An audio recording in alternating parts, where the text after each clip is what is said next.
Common है वो बोल रही है। देश का लोग ये नहीं मानता है कि भीख का चीज है। और अब तो मुझे लगता है कि और लोगों को इसका कीमत समझ में आ रहा है कि आजाद देश का नागरिक होने का मतलब क्या होता है, डेमोक्रेटिक राइट का क्या मतलब होता है, राइट टू वोट का क्या मतलब होता है। इतना आसान है। आप लोग तो सब महान शहर पुणे के लोग हैं।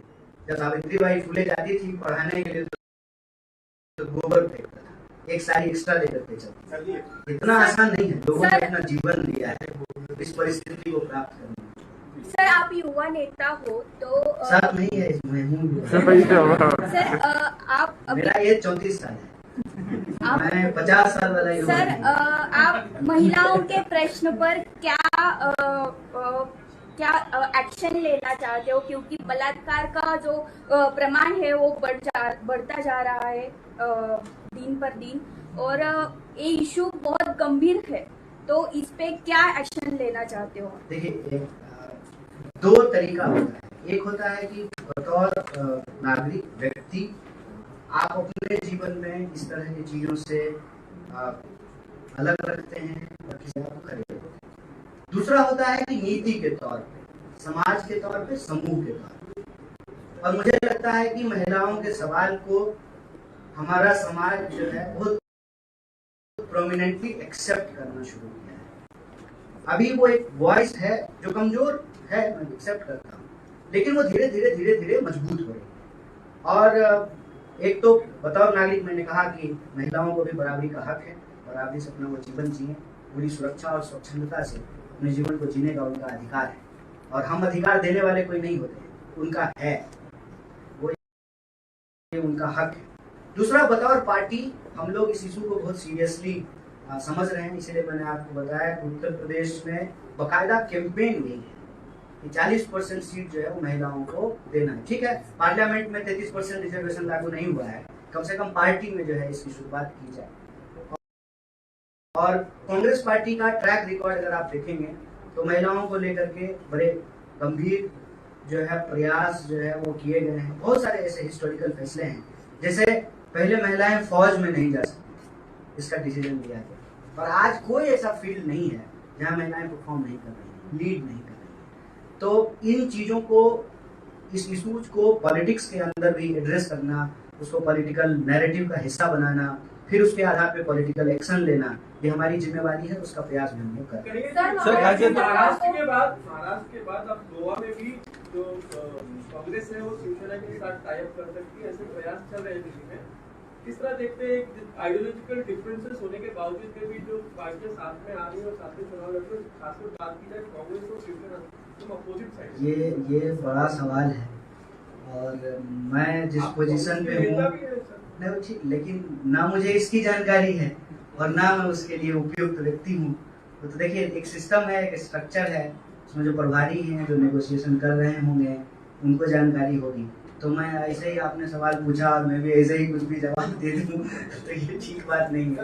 आवाज संसद में कब पहुंचेगा? राज्यसभा या लोकसभा जो भी रास्ते पे तो घूम रहा है, गली घूम रहा है। संसद में जो है उनका तो आवाज पहुंच नहीं रहा है, रोज संसद जो है वो बंद हो जा रहा है। और मजेदार बात ये देखिए कि विपक्ष ये कहता है कि बहस कराइए, सत्ता पक्ष बहस नहीं कराती है, और संसद नहीं चलने देने का आरोप भी विपक्ष के ऊपर बढ़ जाती है। अब आप मुझे बताइए, 50 सांसद, 60 सांसद और 300 ज्यादा होते हैं ना। जोर से चिल्लाना भी शुरू करेंगे तो 50 की आवाज दब जाएगी। लेकिन बाहर में आकर के जो है, मीडिया में आकर के विक्टिम कार्ड खेलते हैं कि नहीं विपक्ष नहीं संसद चलने दे रहा है। अरे साहब, संसद शुरू होने से पहले ही आपने 12 सांसदों को बिना किसी नोटिस का निलंबित कर दिया, बिना किसी नोटिस का, और कह रहे हैं कि जो है विपक्ष संसद नहीं चलने दे रहा है। तो संसद जो है वो तो चल नहीं पा रहा है। तो हमको लगता है कि संसद में भी आवाज उठे, मैं उसकी उपयोगिता से इनकार नहीं करता हूँ, लेकिन सड़क पे आवाज उठना ज्यादा जरूरी है। अभी हमको सड़क पे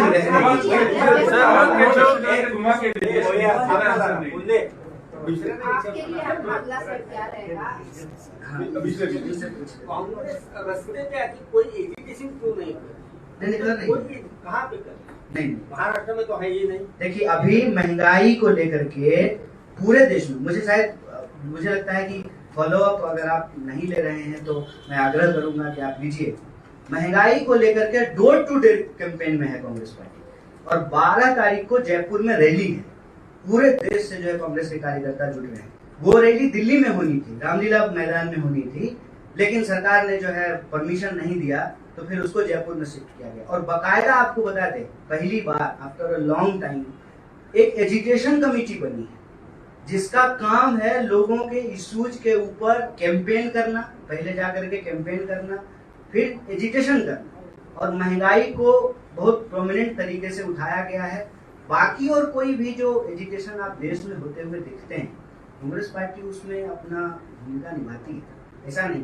देखिए, विपक्ष को लेकर के एक धारणा बना दी गई है, विपक्ष कमजोर है, तो उस धारणा को हम लोग कुछ कर नहीं सकते हैं, हम लोग बस प्रयास कर सकते हैं। और अभी महंगाई को लेकर के नेशन वाइड कैंपेन है, और ये और आगे चलेगा, इसको और बढ़ाया जाएगा। फिर अनएम्प्लॉयमेंट को, महंगाई के बाद तुरंत जो है हम लोग अनएम्प्लॉयमेंट पे जो है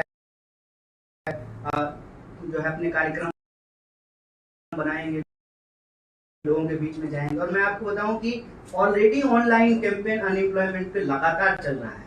आप लोग अगर नोटिस किए होंगे, ग्रुप डी की भर्ती को लेकर के लगातार ऑनलाइन कैंपेन किया गया, और अभी सरकार प्रेशर में आकर के फरवरी में उसका डेट देती है।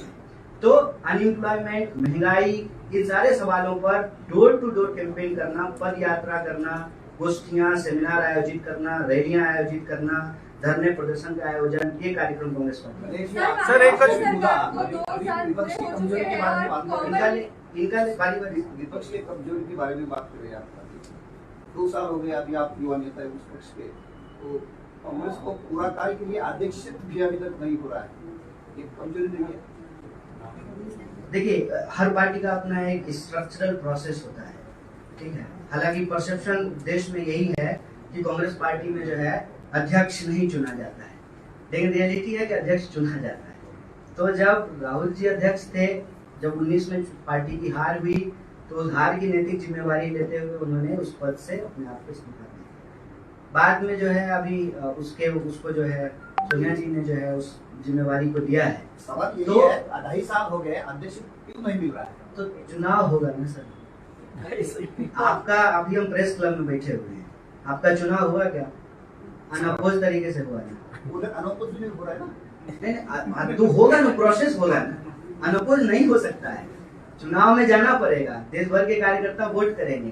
कोविड का कंपल्सन आपके ऊपर है और हमारे ऊपर नहीं है, ऐसा तो नहीं है ना सर।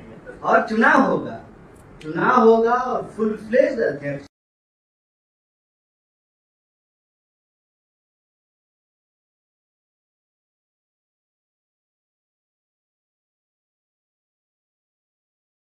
है कि इलेक्शन होता है कांग्रेस अध्यक्ष, और एक बार इलेक्टेड अध्यक्ष ने इस्तीफा दे दिया है, तो अब दोबारा इलेक्शन ही होगा।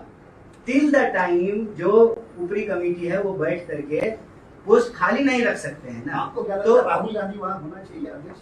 आपको क्या लगता है? देखिए, हमारी अगर बात कीजिएगा, मेरे हाथ में और मेरे एक के मत से अगर देश का सारा चीज तय हो जाए, उसका मुस्तकबिल डिसाइड हो जाए, तब तो मामला ही क्या है। मुझे इसमें कोई दो राय नहीं है कि आज के वक्त में जितने भी मेन स्ट्रीम लीडर हैं, बिना किसी इफ बट का कोई लीडर हर चीज पे पोजीशन लेता है तो राहुल। वैसे व्यक्ति अगर पार्टी को लीड करेंगे तो बेहतर बात है, लेकिन मैं बार बार कह रहा हूँ, मेरे या उनके चाह लेने से ये नहीं होगा।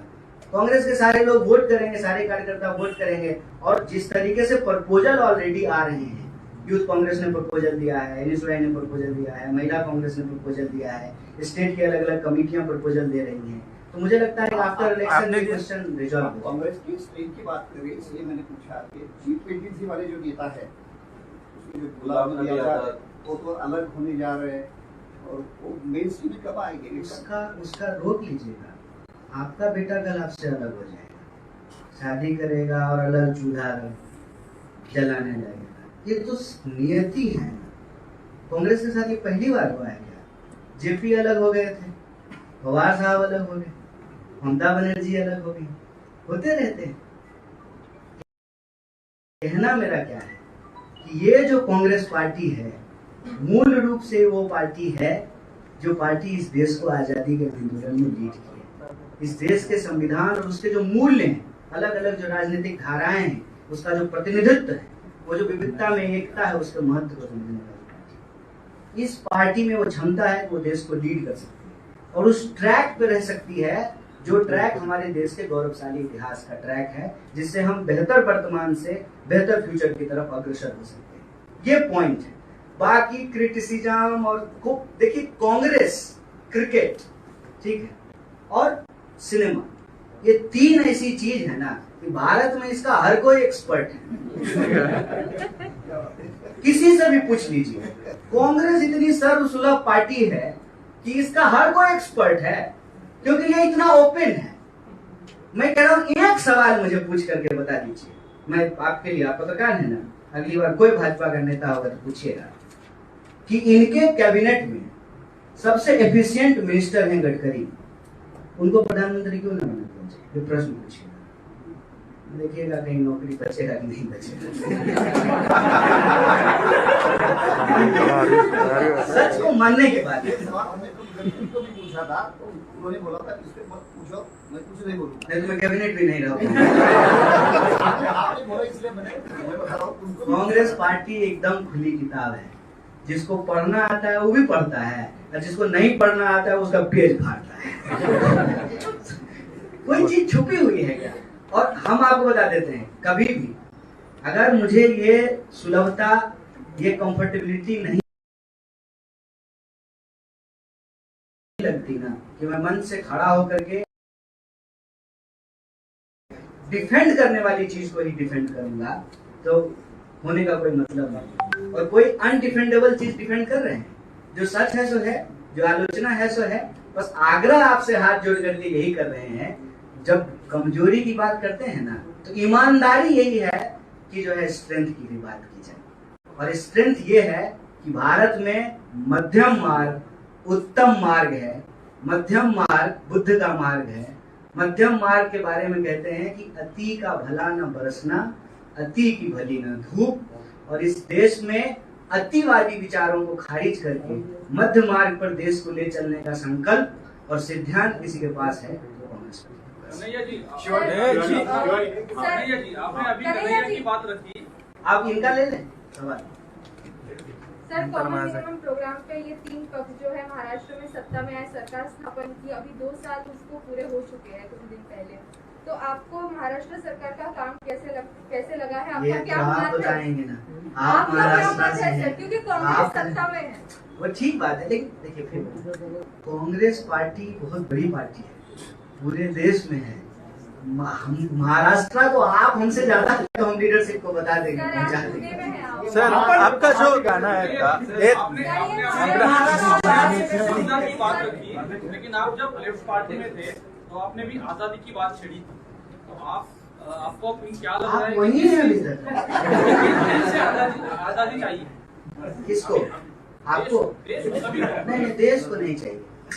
ये देखिए, मैं क्या कहता हूँ, थोड़ा होमवर्क करना चाहिए सब हम सब किसी को अपनी अपनी जिम्मेवारी समझनी चाहिए। देश से हमने कभी आजादी नहीं मांगी है, देश की जो समस्याएं हैं उससे आजादी। और उस शब्द का इस्तेमाल कौन नहीं करता है मुझे बताइए। दिल्ली आप जाएंगे ना, तो दिल्ली में बड़े बड़े पोस्टर लगे हुए हैं, महंगे बिजली बिलों से आजादी, ठीक है।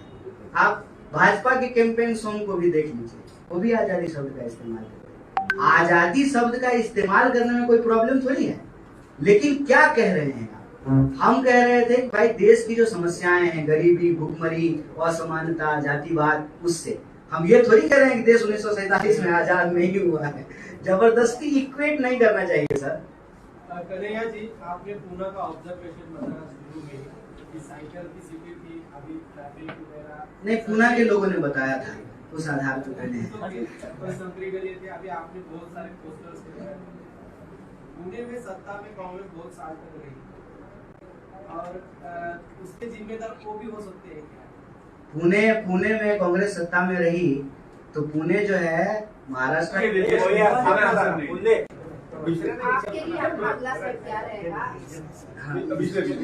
कांग्रेस रास्ते पे आती कोई एजुकेशन क्यों नहीं नहीं कर रही, कहाँ पे कर नहीं, महाराष्ट्र में तो है ये नहीं। देखिए अभी महंगाई को लेकर के पूरे देश में मुझे लगता है कि फॉलो अप अगर आप नहीं ले रहे हैं तो मैं आग्रह करूंगा कि आप लीजिए। महंगाई को लेकर के डोर टू डोर कैंपेन में है कांग्रेस पार्टी, और 12 तारीख को जयपुर में रैली है। पूरे देश से जो है कांग्रेस के कार्यकर्ता जुड़ रहे हैं। वो रैली दिल्ली में होनी थी, रामलीला मैदान में होनी थी, लेकिन सरकार ने जो है परमिशन नहीं दिया, तो फिर उसको जयपुर में शिफ्ट किया गया। और बाकायदा आपको बता दें, पहली बार आफ्टर अ लॉन्ग टाइम एक एजुकेशन कमेटी बनी है, जिसका काम है लोगों के इश्यूज के ऊपर कैंपेन करना, पहले जाकर के कैंपेन करना, फिर एजुकेशन करना, और महंगाई को बहुत प्रोमिनेंट तरीके से उठाया गया है। बाकी और कोई भी जो एजुकेशन आप देश में होते हुए देखते हैं, कांग्रेस पार्टी उसमें अपना भूमिका निभाती है, ऐसा नहीं।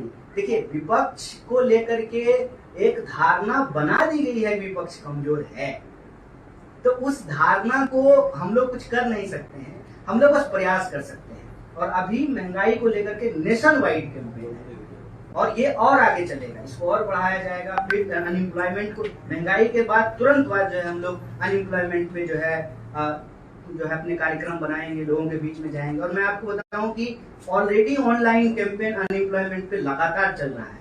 आप लोग अगर नोटिस किए होंगे,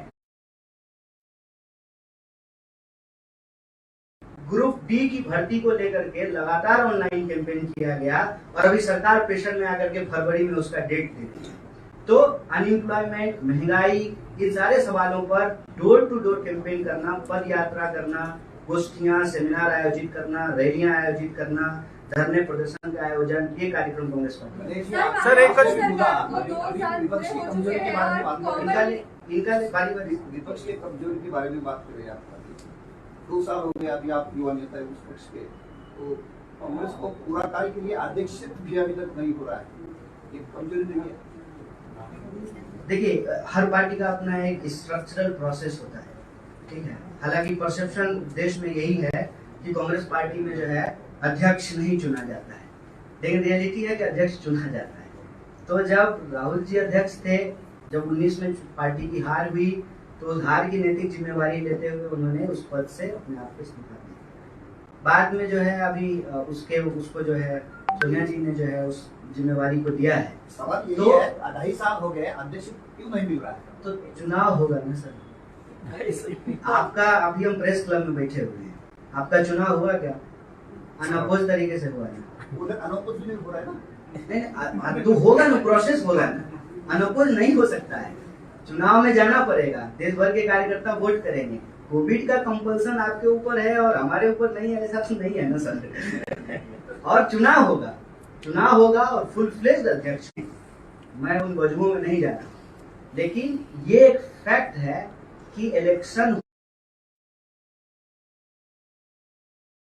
होता है कांग्रेस अध्यक्ष का, और एक बार इलेक्टेड अध्यक्ष ने इस्तीफा दे दिया है, तो अब दोबारा इलेक्शन ही होगा। टिल द टाइम जो ऊपरी कमेटी है वो बैठ करके पोस्ट खाली नहीं रख सकते हैं ना। आपको क्या लगता तो है राहुल गांधी वहाँ होना चाहिए अध्यक्ष? आपको खुद क्या लगता है? देखिए हमारी अगर बात कीजिएगा, मेरे हाथ में और मेरे एक के मत से अगर देश का सारा चीज तय हो जाए, उसका मुस्तकबिल डिसाइड हो जाए, तब तो मामला ही क्या है। मुझे इसमें कोई दो राय नहीं है कि आज के वक्त में जितने भी मेन स्ट्रीम लीडर हैं, बिना किसी इफ बट का कोई लीडर हर चीज पे पोजीशन लेता है, तो राहुल वैसे व्यक्ति अगर पार्टी को लीड करेंगे तो बेहतर बात है। लेकिन मैं बार बार कह रहा हूँ, मेरे या उनके चाह लेने से ये नहीं होगा। कांग्रेस के सारे लोग वोट करेंगे, सारे कार्यकर्ता वोट करेंगे, और जिस तरीके से प्रपोजल ऑलरेडी आ रहे हैं, यूथ कांग्रेस ने प्रपोजल दिया है, एनएसयूआई ने प्रपोजल दिया है, महिला कांग्रेस ने प्रपोजल दिया है, स्टेट की अलग अलग कमेटियां प्रपोजल दे रही हैं, तो मुझे लगता है कि आफ्टर इलेक्शन ये क्वेश्चन रिजॉल्व हो। कांग्रेस की स्ट्रेंथ की बात करें, इसलिए मैंने पूछा कि G20 से बड़े जो नेता है, उसमें जो गुलाम नबी आजाद, वो तो अलग होने जा रहे हैं, और वो मेन स्ट्रीम में कब आएंगे? उसका रोक लीजिएगा। आपका बेटा कल आपसे अलग हो जाएगा, शादी करेगा और अलग चूल्हा जलाने लगेगा। ये तो नियति है ना।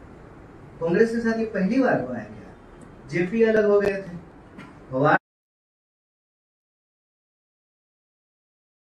साहब अलग हो गए, ममता बनर्जी अलग हो गई, होते रहते हैं।